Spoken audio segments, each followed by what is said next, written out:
My left patella ruptured, so I was in the hospital, um, healing that for about 6 months. 2019, my grandpa died. 20, I got cancer and my grandma died. So there's been a series of unfortunate events, but 2019 is when I realized that when you're in your deathbed, you're not gonna say, I wish I did Mm, another deal. You're not gonna say anything like, I wish I bought another Rolex. You're not gonna take that with you. What you're gonna take with you are your memories.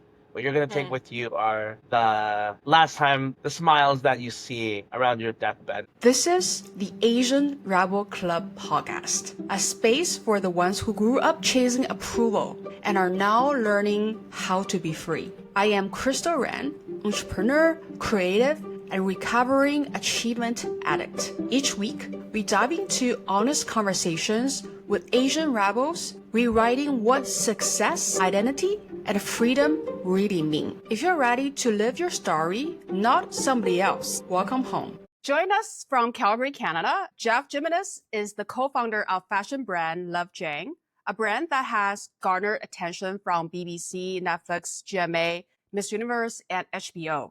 Jeff has also had over a decade of experience in corporate finance and also venture capital. Jeff's journey is particularly inspiring as he founded Love Jane during his battle with stage 4 lung cancer. Curious about his story, let's listen in. Hi, Jeff. Welcome to the show. Crystal, thanks for having me. Can you take us back to when you first found out that you had stage 4 cancer? What went through your head? So it was during COVID in 2020. At first, it was just coughs, and I started coughing around May, June, July, and constantly going back and forth with the doctor until August came, and I said, you know what, I can't handle this anymore. They were giving me every antibiotic, and then I ended up in the hospital, and they confined me for 15 days. They didn't know what was going on. They thought it was COVID. They thought it was tuberculosis. And then after doing a biopsy, and this happened in September 2020, I got diagnosed with stage 4 cancer on my lung,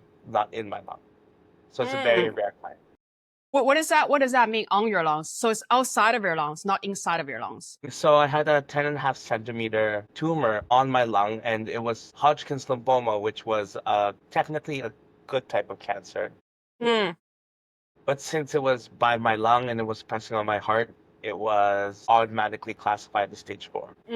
I see, I see. So it's basically compressing your heart as well because it's on the lung. Yeah, that's what they told me. I They said see. that there's not much data on people with this, but since it was Hodgkin's, they knew that they were able to cure me. So it was definitely eye-opening. How did you feel when you get the diagnosis? What went through your head? Honestly, I was working at a bank at that time. I said, oh, I get to take some time off. Of course. So, but how did you feel about it? Like, what were you in shock? Were you like, did you go numb? What's your like first feeling about that diagnoose? Yeah, I guess I was in shock, and it wasn't until after I got discharged. I was at Market Mall, just right by the hospital. I was eating Korean food, and I just started crying, and that's when it really hit me. But at that time, I always knew I would get better, but I was comforted by the fact that I just really didn't like work at that time. I was comforted by the fact that I didn't have to go into work, and I knew that if anything happened to me, so What's your reaction towards the diagnosis? I was shocked, but I wasn't that shocked. I knew something bad was happening. Okay. Because I But kept what, like, coughing. I mean, because from coughing to cancer and also to stage 4 is a huge jump, right? Yeah, they said that the cancer started a long time ago, well Mm. before. And I kind of felt like I was on the show House when they started investigating everything that I ate, everywhere that I went to, questioning my parents, my brother, any family members, looking at the family history. It Mm. was a very cool experience. But Mm. at the end of the day, I'm just glad that I got through it. Yeah. So before all this, how would you describe your life? Like who you were, what you care about? Say I was pretty dedicated to work. I Yeah. really wanted to grind. I really wanted to work evenings, work Yeah. weekends, and I would always get the comment at work that I would never be at my desk because I was always trying to get clients and always trying to do the best that I could. And then once COVID started, I started realizing that maybe these companies, these massive conglomerates, necessarily really care about cancer. It was really eye-opening when my mom's work, and she's put together some money and some items for me, and it far exceeded what I got from the bank. Yeah. And I know our salaries are far higher than what Children's Hospital makes. So Mm.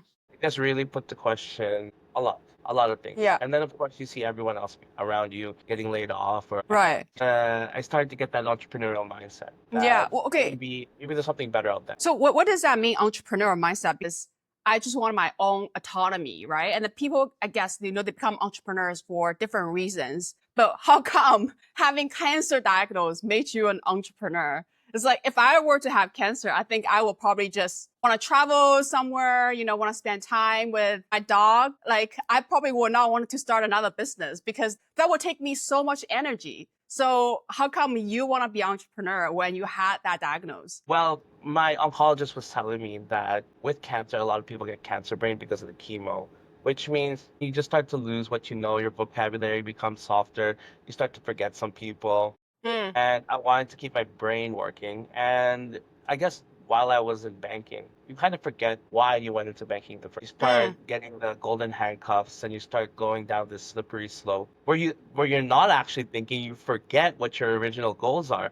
And I started remembering, hey, I went into banking so I can learn from these entrepreneurs, learn from these people. When you're seeing your life around you just fall apart, you really want to see yourself achieve what you wanted to set out for. I mean, at the same time, what am I gonna do with the money that I saved if I mean, might as well do something with it. So that's when we decided to do Love Jane. That's so unique because if I were to be in that situation, I would have probably just give up, right? Like I would probably give up like my drive. I will probably just be like, okay, like if I don't know, maybe I won't even live next year this time. So let me just go fuck off and do something I like. But then for you, it felt like it ignited your drive. So it's almost like you were in the autopilot mode and then you forgot about what drove you to do the things you did.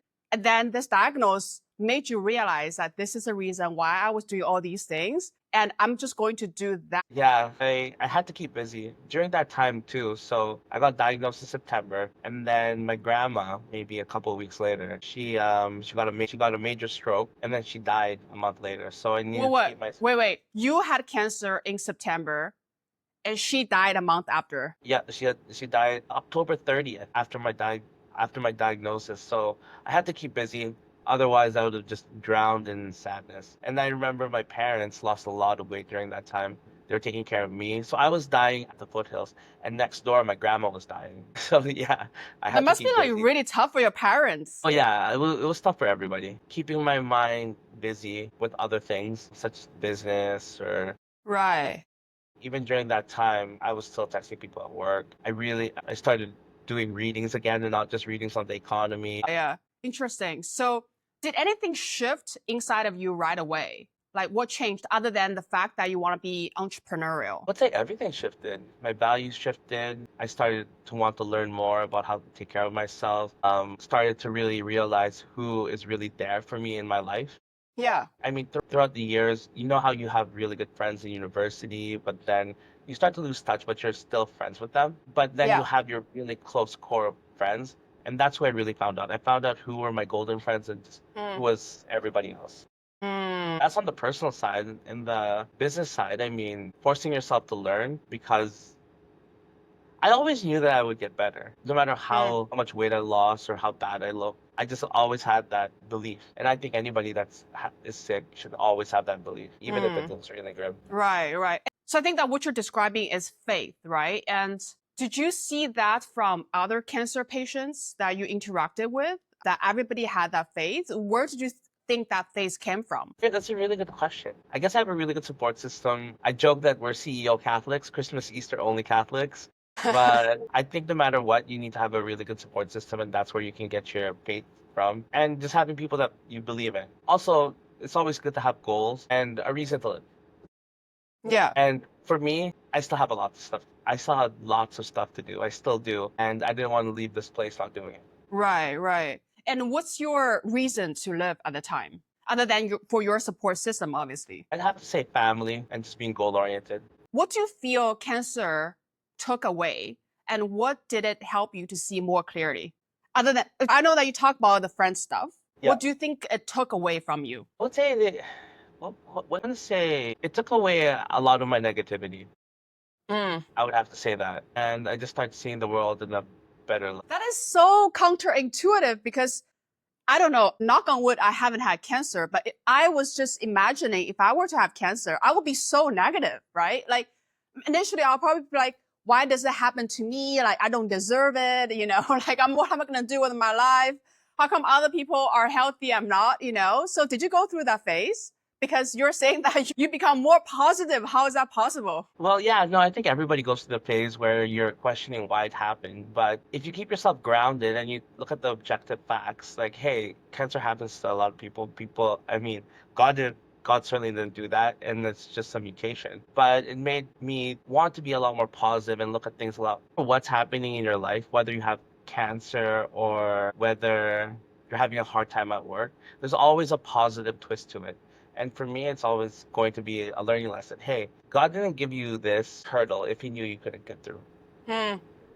So at the same time, in 2020, there was a lot of TikTok. So I spent a lot of time on TikTok as well. And for Yeah. the most part, I mean, except maybe now, TikTok was very positive. Hmm. Yeah, I guess it all just comes down to your support system. And that could be your family, could be your religion, or it could be strangers on the internet. I know that you and I connected because of Jessica right after I had cancer. Hmm. And seeing you succeed was also very motivational to me. Me. Thank you. I didn't know that, but yeah, I really appreciate it. I think social media in general is just how you use it, right? So if you use it for like negative force, there's so much negativity on TikTok too. And if you choose negativity, it will feed you negativity, right? That's how the algo works. But I think that to me, it just feels like you want to choose positivity. So that's why the algo feeds you with positivity as well. So you actually made a choice initially. Yeah, I didn't think about it that way. So, but if you ask some of my friends, they would say I'm negative, but I don't think I am. I think I'm always positive. I don't know. What do you think? You and I have been friends for a while now. Yeah, yeah. We obviously never talk about this topic in detail. I think you are probably positive when it matters. Like it sounds to me like when something this big happens, you don't give up easily, right? So that's like you basically channel your positivity into something that needs it. Cause it's so much easier just to give up and be like, oh, okay, maybe my time is up. Like I said, like for me, I don't know what I would do, like if I get cancer, but the first thing in my head, it would be like, I'll just travel around the world. Like I definitely would not start another business. Let me put it this way. So that's why I think that what you're doing is so rare. Is it normal for cancer patient to start business? I don't think it's normal. But you know what? If the doctor told me I only had X amount of months to live, I would just blow all my money and go travel though. Yeah. Okay. So what I gathered is that you had the strong faith. You think you're gonna make it. So you actually use starting business to fuel that motivation and also give yourself goal to live for. Is that correct? Yeah, absolutely, absolutely. I mean, a lot of people talk about doing it, but again, you lose sight. I mean, we're in university or even in high school, you have all these things that you want to do, and then you absolutely lose sight of it when you start getting into the grind. Even maintaining friendships or even speaking with your Hmm. I like to think I did the best I can keeping up with your grandparents. But then again, during COVID, during TikTok, I saw this video where they said, "Oh, if your grandma's 80 and you only see her once, or your parents are 80, you only see them once a year. You're not seeing them for 20 years. You're only seeing them 20 more times." Yeah, I think it puts everything into perspective, right? When you realize that anything can happen anytime, or like say tomorrow is not guaranteed, you started to be like, then what exactly are the things I wanted to do so that I don't regret it when my time is up? Yeah, and during that time of COVID, it's like when you're working out, you get excited when you start seeing changes, but when you start seeing your business do well, you get more and more excited. You want to keep investing in it, and then things just started to happen, and I felt like stars were aligning at that time. Right, right. Tell us about it. Tell us what stars are aligning. So you start selling, but you start on Instagram. You start selling one item, and then it sells out. Then you start selling a second item, it sells out. Then you start getting noticed by celebrities, and then it sells out. Then you have movie studios reaching out to you, and then now you're getting product placement. It just starts spiraling and spiraling and spiraling. until yeah, I guess the business did really well. Now that the B to C business is not doing too hot, we're focusing Mm, on B to B. But yeah, we even mm, got noticed by BBC. mm, There's this Korean drama called World of the Married, and we got to put our clothing in the show Broken Marriage Vows, which is the mm, Filipino equivalent. mm, And that is owned by BBC, which is mm, Dr. Foster. mm. A lot of the girls were wearing it, and then of course Miss Universe, all the Miss Universe girls in the Philippines really supported us. And every time that they would post, our products would sell out, and we actually had inventory problems. I don't know. It's I good feel like problems. It's good problems, right? a real big problem. It was a lot of fun. But then at the end of the day, when I started getting better, I started doing other things. So I started going back to my roots, which was finance. So last year I did an M&A, it was 18.6 million. And then this year I'm looking at another M&A and doing contract work. If the Philippines wasn't so far, I would Yeah. just go full steam ahead with the business. Right, right, right. So that is amazing because I can tell your energy shifted when you started to talk about the progress that Love Jane was making when you started to do it. And I felt like I could see so much excitement in your eyes when you were talking about how your products got so much recognition from all these people. So when you were, when you're battling with cancer and seeing your business getting recognized, what did that make you feel? It made me even more motivated to, well, when you have cancer, there's only so much you can do. You have to let the drugs do its magic. But Yeah, eating healthy, um, taking your drugs on time, just doing as much as you can. Exercising was really, right. really big for me. Yeah, you just get even more motivated when you start seeing good things happen and you want to keep doing everything in business and life.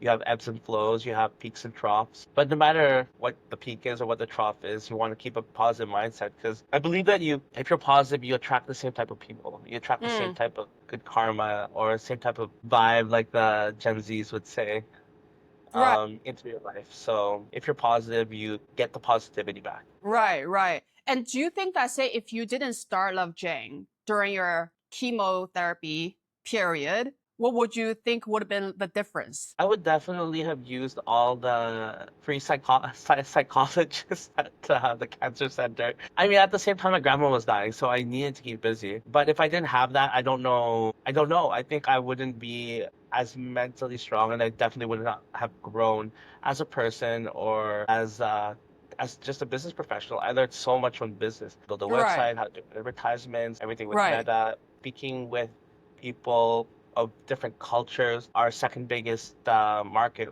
at the time was Middle East. Uh, Yeah, and I've only worked with the Middle East for banking reasons, but now at a retail level, lot different. And I'm actually really thankful for my business partner, Jane, who is the Jane of Love Jane, yeah, because she really helped me grow as a person, yeah. particularly during that.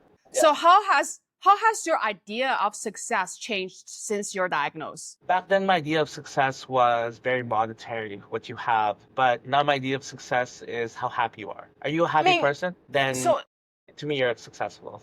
okay, so how did you make that change? Because as far as I understand, you were also very busy creating this business when you are undergoing chemo, and then the business was taking off. So you're making money. But how did that definition change after the diagnosis? Well, it wasn't just a diagnosis. I mean, okay, so here's my medical history and my family's medical history. 18, my left patella ruptured, so I was in the hospital, um, healing that for about 6 months. 2019, my grandpa died. 20, I got cancer and my grandma died. So there's been a series of unfortunate events, but 2019 is when I realized that when you're in your deathbed, you're not gonna say, I wish I did Mm, another deal." You're not gonna mm, say, you're not gonna say anything like, "I wish I bought another Rolex." You're not gonna take that with you. What you're gonna take with you are your memories.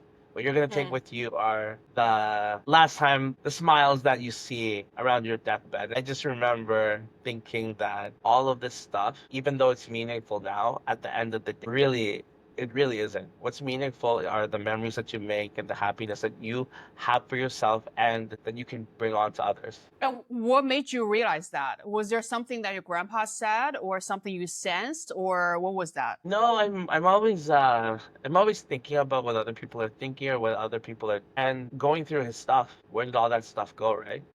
I Mm, mean, it got donated or I have some of it, my cousins have it, which is great because his legacy lives on even through some of the stuff that we mm, kept. But remember he was saying that he thought a light bulb when he was young. He thought a light bulb was magic, and it's stuff mm. like that that you really bring with you throughout your entire. Right, Yeah, I mean, I guess that's when my mindset really started to change, and then when I got sick, then it really started to change.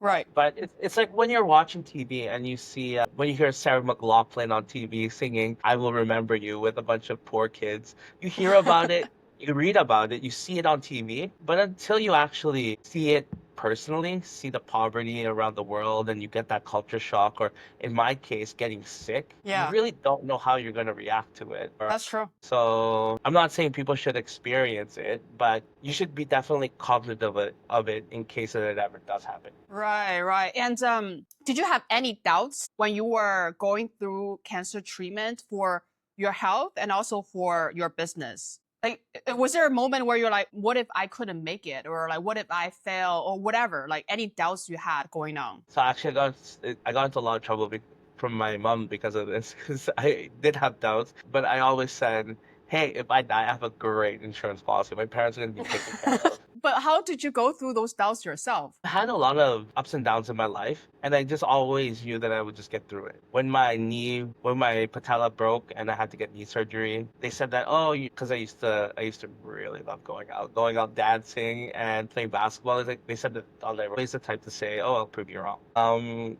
And sure enough, dancing and playing basketball still part of my life. And I just always thought. I mean, even when I was younger, I thought, oh, this is the hardest week of my life. I can't believe I have so many exams. I can't believe I have so many assignments. And then I realized after so many years of saying that, there's always a hard week of your life. And I just There's thought to always, myself, yeah, yeah, right?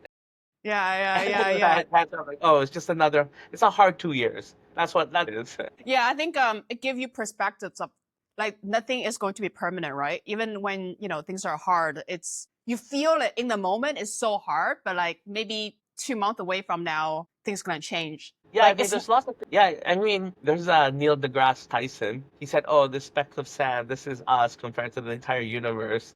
yeah, yeah, yeah, yeah. Yeah.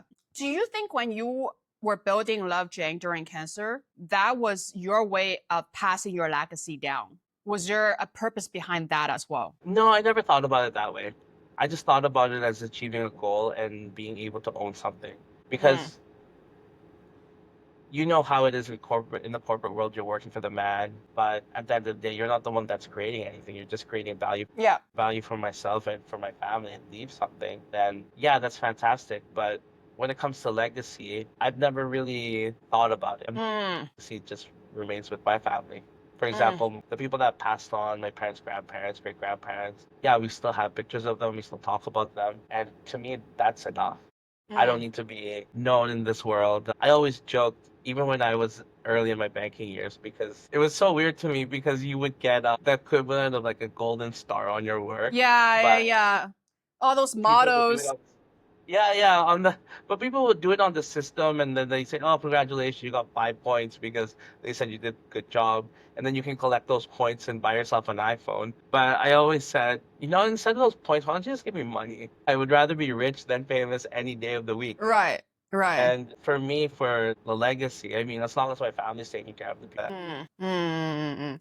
But it's funny because you kind of did, right? Because like Love Jane was kind of, it is kind of a legacy where it even if say you're not running it, it will still keep going. And it has already in fact impacted so many people that people wear it, they rave about it, they talk about it. Like that legacy is already there, right? It's probably not your intention, but it happened. Yeah, and that's a great way of thinking about it. I've never really thought about it in that way.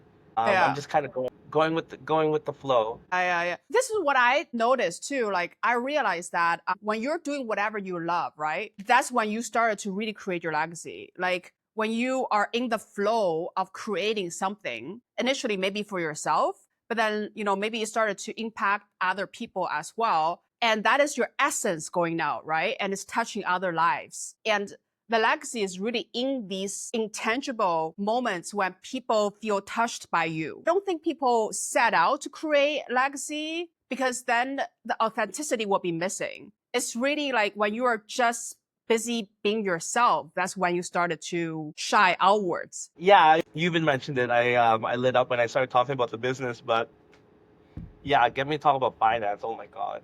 It's like a day-to-day thing with us. Yeah. So is there something that you believe now deeply that you may never would have believed before? That's a hard one. How about you? You became an entrepreneur too, because you did the corporate grind as well. Yeah. Well, I didn't have cancer. So I'm curious about that perspective. And maybe I'll start first, right? So if we're just talking about entrepreneurship and how I transitioned from being in corporate and also then going to entrepreneurship, but I think I also had a huge transformation even after that. So the kind of entrepreneur I am is also very different from the person I was, say, 2, 3 years ago. And it's a very inward journey, right? I'm not sure if you agree with it. People always think that, like they have this concept of what it looks like to be an entrepreneur. It's a very lonely journey, first of all. And then secondly, I think that it's never about your competency. Like your competency is important, I believe, but it's a lot about the person you are and your character and how strongly do you believe in yourself and what you try to bring out to the world. That is maybe the biggest thing that changed in me. I have much better ability to withstand uncertainty because it's not like corporate world. There is nothing guaranteed. You might be making money today, you may not make money tomorrow. And you may be successful now, you might fail tomorrow. So when you are faced with that much uncertainty, if you focus on results, you're not going to have that strong core, right? So you needed to grow a lot of inner muscle to get yourself out of the bed every day and do whatever you need to do. And I think that that's the biggest thing for me is that I discovered who I am and also the kind of person I want to be and also taking every single step to be that person. And for example, so like we haven't talked about it, but I went to Bali for like a month and a half in this year. And when I was in Bali, I met a shaman. His nails like this long, right? Like super long nails. He was scratching me. He was like reading my energy was like, I was freaking out. I was like, what the heck is that? But then he told me a lot of things that I think I recognize in my subconsciousness, but I didn't want to admit it out loud. And when you had a stranger in front of you telling you these things that you don't want to admit yourself, but you know it's true, it's like he's holding a mirror against you and you gotta like look into it, right? So the first thing he told me was that, Crystal, you like innovation, you like originality, you don't like to copy other people. And I know that about myself, but you know how in business, especially if you receive business education, like MBA or something, like went to MBA business school, they always teach you to like do competitive analysis, do financial analysis, The risk mitigation. Have a business plan, like all these things. And I always do these things, right? When I wanted to, like put a business plan together. And I was just not confident in any idea that is too out there. Like, I'll be like, oh, what if I fail? What if this thing doesn't make money? Like, I had all these what ifs. And so as a result of it, my creation would be watered down, right? Cause like, you're like, I don't want to do that product. What if it doesn't sell? I don't want to have that idea. Like, what if people don't resonate with it? So you look at what other people are doing, and then you try to be something in the box, right? And then, so guess what? People don't like things in the box. Like, people like you to be unique, right? And then, so that's the moment when I realized, fuck, he's right. The shaman is right. I don't like to copy other people. Doesn't make myself feel good. I don't think other people feel good when they see another copycat. I wanted to be who I am, right? And then I started to have a stronger belief system in myself. Be like, I am that person and I want to express that part of me. And then after that, I basically had no fear in just believing my own idea. And I don't even look at like competitive analysis or anything. Like if I want to do it, I just do it and I see whether people like it or not, right? And then from there, I tweak it. And even people don't like it. If I think this is a good idea, I'm just going to carry on because I'm pretty sure there's will be people out there resonate with it. Like I have faith in it. I just need to find these people. So it's a complete mindset shift in that entrepreneur journey. And that's just me. Like I would love to know, you as well. Like, did you think that, this such a strong health shock, as well as you starting a business at the same time, made you believe something that you never believed in before? Yeah, I mean, with every entrepreneur, you need to believe it. Number one, you need to believe in yourself. And a lot of people, just mean that people in the corporate world, we are taught to be risk mitigators. We are taught to do the Porter's five forces and really Yeah, take a look yeah. at It's everything. such bullshit. I mean, come on. There's been studies done where people, I don't want to say dumb people, there's a lot of people that are not as educated that would just go and take a dip instead of jump into the pool rather than just putting a toe in first and seeing how cold the water is. They would just jump Yeah, into it, and then if they sink, they sink. If they swim, they swim. And I think that's a fantastic way. yeah, Because number one, you need the belief in yourself. But the biggest question is, how does one get that belief? And your story is a lot more unique than mine because my beliefs in myself started because I started remembering the goals that I had and started seeing that time is precious and I need to do something with my life. Otherwise, I'm not going to be able to do the number one thing to me, which is take care of my family. But yeah, how does one get that belief in themselves? Because I mean, even in Calgary, one thing that a lot of us say is that we have golden handcuffs. yeah, Especially, I could just imagine in bigger markets like New York or Singapore, Shanghai, everybody has golden handcuffs, but if you want to be entrepreneurial, how does one go about doing that? I mean, look at Canada's GDP. We are poorer than the poorest state in the US, which is Mississippi. We have a lower GDP than Mississippi. yeah, So you're surrounded by a country full of entrepreneurs or government workers or social yeah, workers. yeah, How yeah, does someone find that belief? For me, it took cancer and it took COVID, me realizing that, hey, these big corporations don't care about you. You need to do something for yourself. You need to find a reason to get yourself out of bed, even if that bed is a hospital bed. And yeah.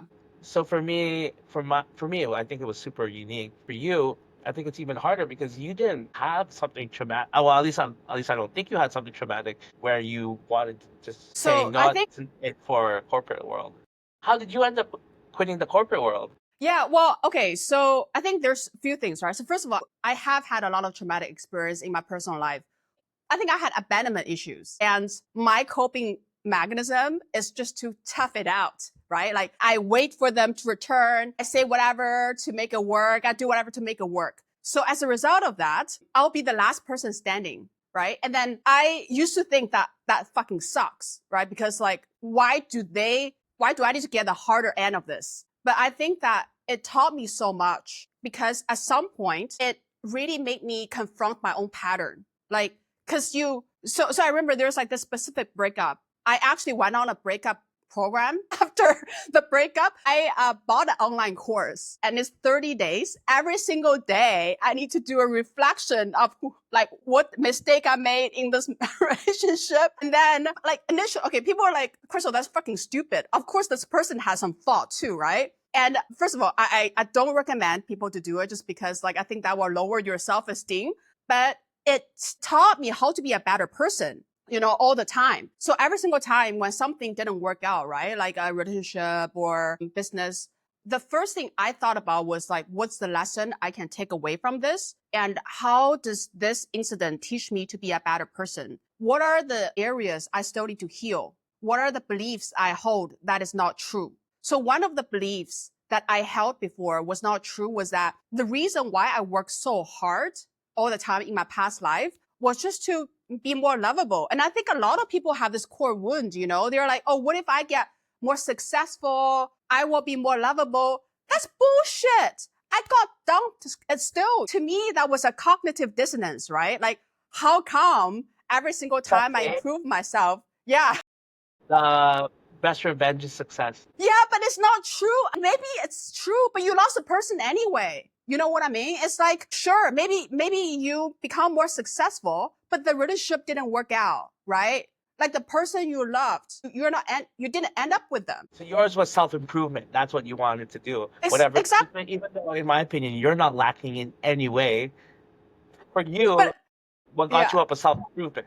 Yeah, but because and then that's something I need to change, right? So that I came to a point where I realized, okay, my motivation was wrong. Like the motivation that drove me to constantly keep going was to get approval from people who don't love me, who will never love me, right? And then so I think I went through almost a dark night of the soul, which is basically my whole world collapsed. The meaning of my life disappeared. I got into this void. Like I didn't know who I live for anymore. I didn't know who I was. Every single thing I did after that, I will question myself, like, what the heck am I doing? Right? Like, am I doing this for me? Like, cause my motivation cracked. So I needed to basically, the old me, I had ego death. The old me died and the new me wasn't formed yet. And I need to drag myself out of the mess. So externally, I was fine, right? But then internally, I was just collapsing so much. And it's really tough because I didn't have anything obvious going on. Like I didn't have a cancer diagnosis, right? As you said, that would have been a much clearer trigger. So, and I would get like a lot more support. But then because it was all internal, there weren't a lot of people I could talk to. So it forced me to work out everything by myself, which now in hindsight, I think is great because like I genuinely believe that you don't have anybody else in this world other than yourself. So at the time, I was also going through like a lot of family drama as well. So I realized I couldn't really rely on my parents. So that was a huge blow as well. So like all things together, that helped me to transform. And then so I reached the same conclusion as you did, that happiness is more important than anything else, right? And I'm very grateful for it because like I think that makes you so much stronger because you have yourself, right? Once you have your priority right, once you actually consciously think about your motivation, not just a motivation you had when you're walking around in autopilot, that's yours. And it's really hard to change that once you have that. So and then to your point, like, like for me to be an entrepreneur, like I think it's just like I was constantly thinking, like, and it's the same thing, like I'm here in Singapore and even before in Calgary, it's like people are just doing something that it's easy, like it's designed by the society to make it look like it's very hard, right? Like if you are in, like I was in, like management consulting, banking, all these things, they tell you this is for people who are smart and they design the process so that only a few can get into it, right? But you know how empty it is. Like it's they wanted to lift you up to this level so that you are constantly chasing that status, right? Like, but then like the whole thing is just a design game by somebody else. So, and like to me, the reward That's of the, not your yeah, value. Your value is in here. yeah.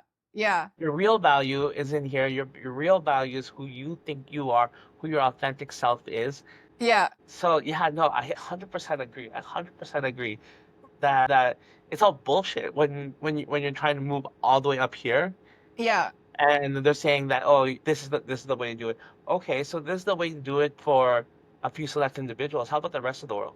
Yeah. And I think that when I was in the corporate world, my world is very, very small, right? So like everybody I knew was from very similar backgrounds. They went to business school, they had similar jobs, and I didn't even have time to think, okay, so how about the rest of the world? How about the rest of the population? What are they doing?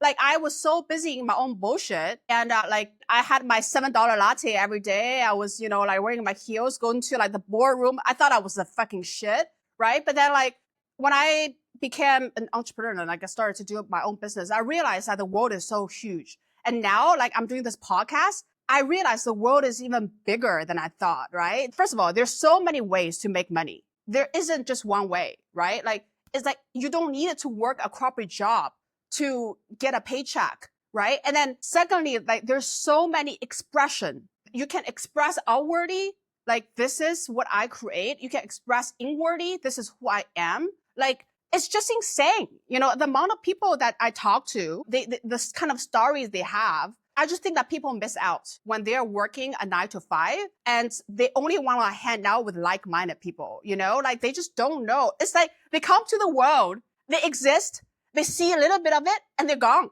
You know, like how about the rest of it? What are they called? NPCs, non-player characters. Yeah, what's that? Yeah. NPC, non-player characters. We're in a world where there's only a few players, and then everybody else is just doing their 9 to 5, like their grind. But hey, I Yeah. get it. I get it. If that's what you love to do, then absolutely, by all means, do it. But for me, I just wanted more. I wanted to feel success that came from me, not success because somebody gave me a golden star on my report or Yeah. Yeah, yeah, somebody. yeah, yeah. Yeah, yeah, yeah. Because in order to even acknowledge that success that other people give it to you, they need to be somebody that you respect, right? You needed to believe in their recognition. But like if you don't feel like you do if you don't feel it, like that recognition will not be authentic. And I think that the biggest recognition is internal, right? Like the recognition you have for yourself. And sometimes like even if like there's no external recognition, for example, if say I want to be a more honest person, or like I wanted to be a person who's you know, like can make myself happy. Say if I do one thing to like, for example, like before, say if I were to like to grind it out even if I'm tired, but now like if I'm tired, I'll just go take a nap. Like that is a huge recognition I have for myself because I am walking the walk, right? I don't need anybody else to see it, but you know it, right? So like I think that's the only thing that matters. It's the self-respect. Yeah, 100%, 100%. And it's I would never say what we're doing is the right thing to do. Everyone has Yeah. their own version of right or wrong. But if what you're doing is what makes you happy, then all the power to you. But it's nice to have people like yourself who people like me can look up to, and I'm sure a lot of other people, and hopefully get a lot out of this podcast because guys, this was the real deal. So I know that we're almost like out of time, but I have a few questions to ask you about Love Jane as well. So what do you hope people feel when they hold or wear something from Love Jane? I want them to have that premium feel, that empowerment, the feeling that what I personally love about Love Jane is that celebrities would wear something that's not necessarily extremely expensive. I want when somebody wears it, they think, oh, I'm wearing the same thing that these celebrities are wearing, that it's super accessible and it's super down to earth. Mm-hmm. More often than not, we celebrities. I mean, I thought Hollywood celebrities wore expensive stuff, but the Asian celebrities, particularly in China and Korea, they're wearing all branded items, but you Yeah. very rarely see anybody wear something made by someone like me. But the celebrities in the Philippines are so good at supporting small businesses that when somebody wears Love Jane, I want them to feel like they are all celebrity Right, wear. right, right, right. Celebrity wear for everybody. Asia, it's like you said, right? Like I'm not sure if it's a specifically an Asian thing, but then like doing consumer goods, this is what I find about Asia is that people either buy like luxury, like Louis Vuitton, Chanel, or Hermes, or they will just go to like Taobao and then get like some cheap stuff. You know, like there is no in between, and it's so hard to like for people to want to showcase their personality through what they wear. And it doesn't need to be a luxury brand. It can be something that speaks to you, right? But they don't have that. They just wanted to follow whatever is like premium, and they will pay ridiculous price for that, or that whatever is cheap and it has like good value for money. Yeah, so you need to find your angle. Because to me, clothes are clothes are clothes are clothes. And we're not necessarily reinventing the wheel, but we're definitely trying to build a community. Mm, And that community is that community that wants to aspire to do something, but they're not getting fakes, they're getting the real deal. mm. But there is a big shift in consumer spending now, particularly with all the tariffs Trump is doing. I Hmm. know Taobao is marketing like crazy here. Yeah, But now that that's happening, it's really watering down the luxury goods section in North America because people are finding out, hey, I can get something very, very similar. May yeah, not have the logo, just as good. I mean, for that functions the same way. So I do think that we're going to see a big shift in consumerism coming up here, particularly if these tariffs continue on. right, right, right, right, for sure. Yeah, Yeah, I mean that's what I want people to feel when they're feeling Love Jane. They want to be part of a community and say, hey, they're doing it, I can do it too. So let's just say if you could talk to the version of yourself before the diagnosis, what would you tell him? Tell him to start putting more emphasis on the things that really matter. Yeah. And the things that really matter is, for example, being loyal to those who are loyal to you. And it's not necessarily work. To stop putting an emphasis on material goods or seeing success as a kudos from your boss or seeing success as anything but internal. True success comes from inside. And if success to you means that you're living your best, happiest life, even if you're not driving that Ferrari or you're driving that new car, or whatever you used to think success was, then you should be able to live a happy life knowing that you did your best. And if I did my absolute best, and how does that go? If I were to die knowing that I did my absolute best, I would die happy. That's what I would tell myself before diagnosis. Also, I would tell myself to have kids. Yeah. Well, you can still have kids, right? So, I mean, you're a guy. Yeah, just two babies. I mean, yeah, like that's a good thing for being a guy is you can have baby anytime. So okay, the last question is, and I ask this question to anyone on the show. Finish the sentence. I am proud of myself because. I'm proud of myself because I feel that I've grown not just a professional, but as a human being in the past 5 years. Ever since having cancer, COVID, and losing my grandparents, knowing that I'm able to be better than I was yesterday, or at least striving to, makes me proud of myself. Amazing. So basically, you're proud of yourself because you're a better person to yourself, to your own value. Yes, I've tried to be my authentic self. Yeah. I'm proud of myself because for the past 5 years, I've been as authentic to myself as I can. Yeah. Cool. Thank you so much, Jeff.